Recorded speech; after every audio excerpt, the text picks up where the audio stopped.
Desember 2020. Pertama, terjadi penambahan kasus positif sejumlah 3.906, di mana jumlah kasus aktif sampai dengan saat ini adalah 65.299, 19,2%. Di dunia pada saat ini adalah 21. Sedangkan jumlah kasus sembuh kumulatif sampai dengan sekarang adalah 263.296 atau 77,3%, di mana kasus sembuh dunia pada saat ini adalah 75,1%. Sedangkan jumlah kasus meninggal kumulatif adalah 12.027, di mana rate-nya adalah 3,5%, di mana kasus meninggal dunia adalah 2,85%. Selanjutnya, kami ingin menyampaikan tentang perkembangan kasus positif COVID-19 mingguan. Di minggu ini terlihat perkembangan kasus COVID-19 di tingkat nasional menurun dari pekan sebelumnya. Pada tingkat nasional, setelah di minggu lalu mengalami penurunan kasus positif, ternyata di minggu ini kembali terjadi kenaikan kasus positif sebesar 5,9%. Ini adalah hal yang seharusnya kita sama-sama hindari. Penambahan kasus positif seharusnya terus menurun setiap minggunya. Kami mengapresiasi pada Provinsi Maluku, Riau, Gorontalo, Sulawesi Barat, dan Aceh yang pada pekan sebelumnya masuk ke dalam 5 besar, namun di pekan ini berhasil keluar dari 5 besar dengan berupaya menekan angka kasusnya. Mohon agar hal ini dapat dipertahankan, agar penambahan kasus positif dapat terus menurun dan bahkan menjadi tidak ada penambahan kasus sama sekali. Perlu perhatian khusus pada 5 besar provinsi dengan kenaikan kasus tertinggi pada pekan ini. Di pekan sebelumnya, Jawa Tengah dan Jawa Barat sudah berhasil keluar dari 5 besar. Namun di pekan ini kembali masuk ke dalam 5 besar.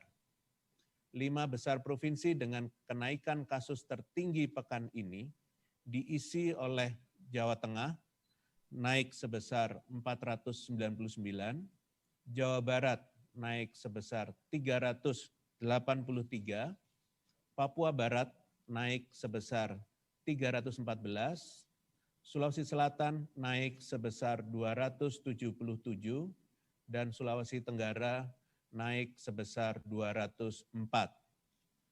Bagi daerah yang masih masuk ke dalam 5 besar, kami meminta agar segera lakukan evaluasi terkait penerapan protokol kesehatan di masyarakat.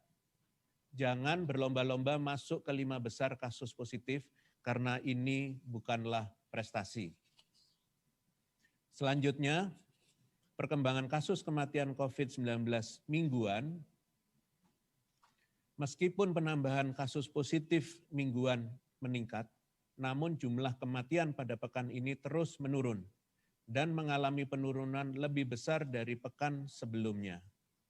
Di pekan lalu, penambahan kematian menurun 7,7%, sedangkan di pekan ini menurun 9,9% dari pekan sebelumnya. Kami mengapresiasi provinsi yang berhasil menekan angka kematian pada pekan ini dan berkontribusi dalam penurunan angka kematian secara nasional. Provinsi yang pada pekan sebelumnya berada di 5 besar provinsi dengan kenaikan kematian tertinggi telah berhasil menekan angka kematiannya pada pekan ini, sehingga berhasil keluar dari 5 besar. Provinsi tersebut adalah Provinsi Kalimantan Timur, Jawa Barat, Sumatera Barat, Aceh, dan Papua. Perlu perhatian khusus pada provinsi yang pada pekan ini masuk ke dalam 5 besar kenaikan kematian tertinggi, yaitu DKI Jakarta, naik 65, Jawa Tengah naik 7, Kepulauan Riau naik 4, Kalimantan Tengah naik 3, dan Sulawesi Tengah naik 2. Mohon kepada provinsi yang masuk ke dalam 5 besar kenaikan kematian tertinggi untuk dapat betul-betul melaksanakan treatment atau penanganan pasien COVID-19 dengan baik, utamanya pada pasien dengan gejala sedang dan berat, serta pasien dengan komorbid. Tingkatkan kualitas pelayanan COVID-19 di rumah sakit, perbanyak rumah sakit darurat jika diperlukan. Lakukan koordinasi dengan pemerintah pusat melalui Kementerian Kesehatan dan satuan tugas apabila membutuhkan bantuan dalam penanganan COVID-19. Selanjutnya tentang perkembangan kasus kesembuhan COVID-19 mingguan. Jumlah kesembuhan terus mengalami peningkatan. Di pekan ini, jumlah kesembuhan mengalami kenaikan 4,4%. Kami mengapresiasi provinsi yang terus meningkatkan angka kesembuhannya, seperti 5 provinsi dengan kenaikan kesembuhan tertinggi di Indonesia. Kelima provinsi tersebut adalah Jawa Barat, naik sebesar 2.055, Sumatera Barat naik 466 orang, Kepulauan Riau naik 379 orang, Jawa Tengah naik 324 orang, dan Kalimantan Timur naik 190 orang.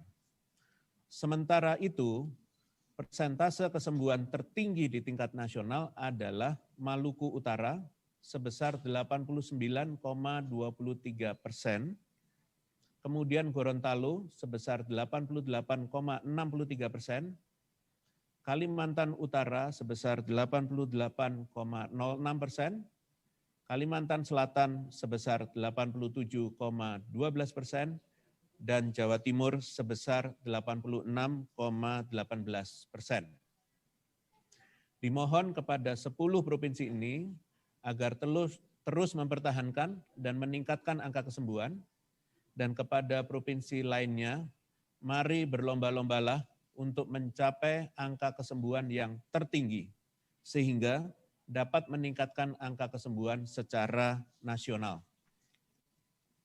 Selanjutnya kami ingin menyampaikan tentang peta zonasi risiko, di mana perkembangan zonasi di minggu ini mengalami beberapa perubahan. Sangat disayangkan bahwa terdapat lebih dari 50% kabupaten kota yang sebelumnya berada di zona hijau berpindah ke zona kuning, zona oranye, dan bahkan zona merah dalam pekan ini. Pada pekan ini, sebanyak 336 kabupaten kota berada di zona oranye atau zona dengan risiko sedang. Ini artinya 65% dari seluruh kabupaten kota di Indonesia berada pada risiko sedang. Hal ini menandakan bahwa daerah lengah atau sudah merasa nyaman dalam penanganan kasus COVID-19. Meskipun kabupaten kota dengan zona merah atau zona risiko tinggi cenderung menurun jumlahnya setiap pekan, namun bukan berarti kabupaten kota harus merasa aman berada di zona oranye.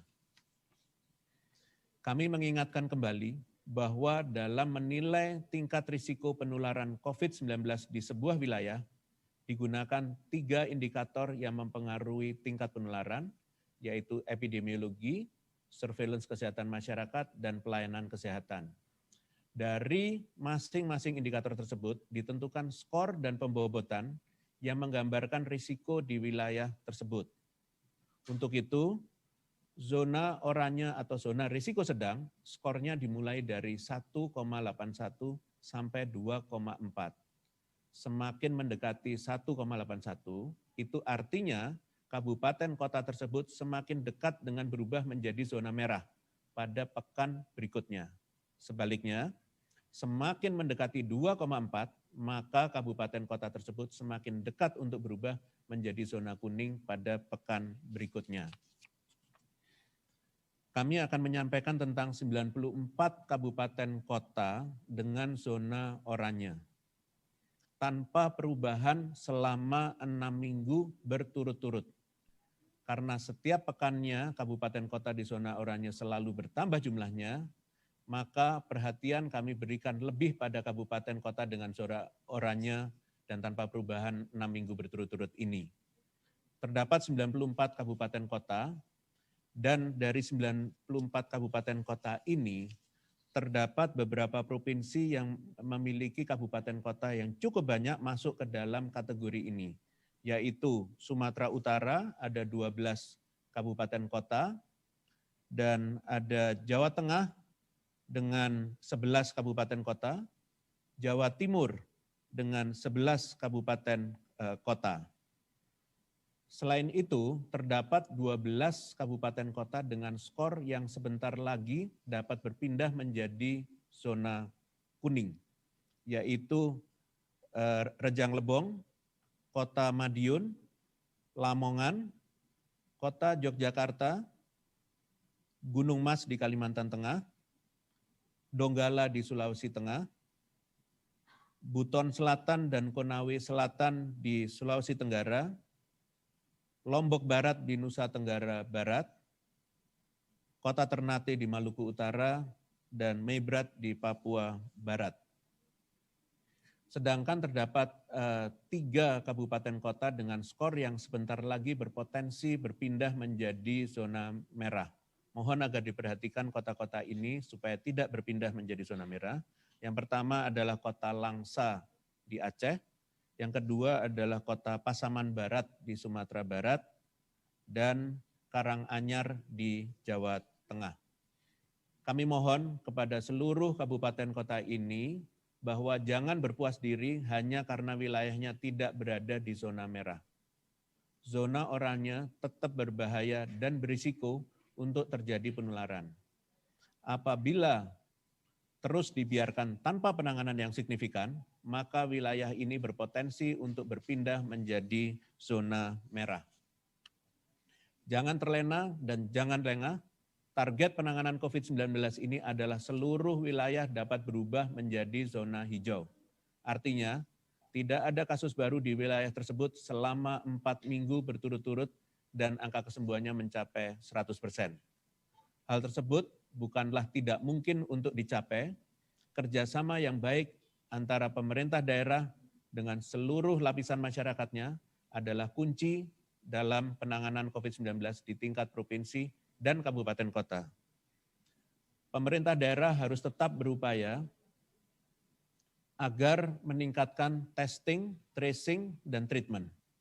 Jangan ragu-ragu dan bersegeralah untuk meminta bantuan kepada pemerintah pusat berupa kebutuhan penanganan seperti reagen, obat-obatan, insentif untuk relawan, dan lain sebagainya. Sedangkan untuk masyarakat, dimohon agar terus selalu memakai masker saat akan keluar rumah, mencuci tangan dengan sabun sesering mungkin, serta menjaga jarak dengan orang lain minimal 1,5 meter di tempat umum, dan mohon untuk tidak keluar rumah jika tidak benar-benar diperlukan atau mendesak. Bersatu, kita pasti bisa melawan COVID-19. Selanjutnya, terkait dengan antisipasi penularan COVID-19 terkait dengan aksi unjuk rasa, berdasarkan hasil pantauan dari aksi minggu lalu, terdapat 2 kelompok utama yang menyampaikan aspirasinya secara terbuka, yaitu kelompok mahasiswa dan juga kelompok buruh. Dari data sementara, massa yang diamankan oleh pihak kepolisian dan TNI yang mengawal jalannya demonstrasi di beberapa provinsi, Satgas sangat memprihatinkan dengan ditemukannya 21 dari 253 demonstran reaktif di Sumatera Utara, 34 dari 1.192 demonstran reaktif di DKI Jakarta, 24 dari 650 demonstran reaktif di Jawa Timur, 30 dari 261 demonstran reaktif di Sulawesi Selatan, 13 dari 39 demonstran reaktif di Jawa Barat, 1 dari 95 orang yang diamankan reaktif di daerah istimewa Yogyakarta. Dan hasil testing demonstran di Jawa Tengah yang masih dalam tahap konfirmasi. Ini adalah cerminan puncak gunung es dari hasil pemeriksaan yang merupakan contoh kecil saja bahwa virus ini dapat menyebar dengan cepat dan luas. Angka ini diprediksi akan meningkat dalam 2-3 minggu ke depan karena peluang adanya penularan COVID-19 dari demonstran yang positif COVID-19 ke demonstran lainnya. Sebagai antisipasi adanya aksi lanjutan, kami himbau agar pihak universitas yang mahasiswanya mengikuti kegiatan tersebut untuk melakukan identifikasi serta testing. Bagi mahasiswa yang hasil testingnya reaktif, agar segera ditelusuri kontak terdekatnya atau tracing, sediakan juga lokasi isolasi bagi mahasiswa yang terindikasi reaktif atau positif. Selanjutnya bagi kelompok buruh, Satgas meminta agar segera dibentuk Satgas COVID-19 di tingkat perusahaan. Satgas di tingkat perusahaan ini selanjutnya dapat berkoordinasi dengan pemerintah daerah setempat untuk melakukan screening kepada buruh yang mengikuti aksi penyampaian aspirasi. Bagi mereka yang hasil testingnya reaktif, maka dapat segera ditelusuri kontak terdekatnya. Selain itu, kami meminta kepada kepolisian maupun TNI untuk melanjutkan testing terhadap para anggotanya yang bertugas mengamankan aksi pada minggu lalu. Jika ada yang reaktif, segera lakukan juga tracing untuk juga memastikan kontak terdekatnya. Terakhir, bagi masyarakat yang anggota keluarganya mengikuti aksi tersebut, segera periksakan ke fasilitas kesehatan apabila ada yang mengalami gejala COVID-19 sehingga dapat dipastikan status kesehatannya. Bagi masyarakat yang memilih untuk berdemonstrasi, ingat bahwa demonstrasi tidak akan kehilangan esensinya jika kita tetap berlaku damai dan patuh pada protokol kesehatan selama acara berlangsung. Jaga jarak antar demonstran, selalu memakai masker dan mencuci tangan atau membawa hand sanitizer kemanapun Anda berada adalah salah satu andil Anda dalam memerdekakan bangsa ini dari pandemi COVID-19. Pandemi ini mengharuskan kita berpikir secara kritis. Setiap apa yang kita lakukan harus benar-benar dipikirkan manfaat dan mudaratnya, termasuk kerumunan massa yang besar. Jangan karena berkerumun, kita membawa pulang penyakit dan ancaman kematian pada kerabat dan keluarga kita. Sebagai penutup, melihat adanya fluktuasi perubahan zona risiko dalam beberapa pekan terakhir, kami meminta agar daerah transparan dan apa adanya dalam melaporkan data terkait perkembangan penanganan COVID-19 di wilayahnya masing-masing. Demikian kami sampaikan konferensi pers pada sore hari ini. Semoga ini memberikan manfaat pada kita semua, tetap waspada untuk bisa menghindarkan kita semuanya dan menyelesaikan masalah pandemi COVID-19 di Indonesia. Jangan lupa pemirsa untuk selalu memakai masker, menjaga jarak dan menghindari kerumunan, mencuci tangan pakai sabun dengan air yang mengalir.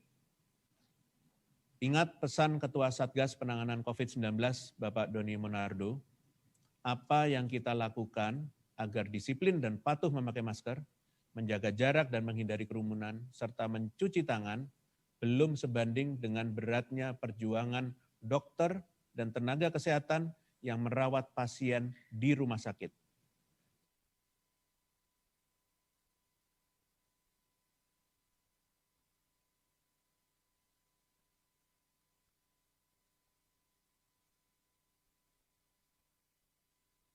Assalamualaikum warahmatullahi wabarakatuh.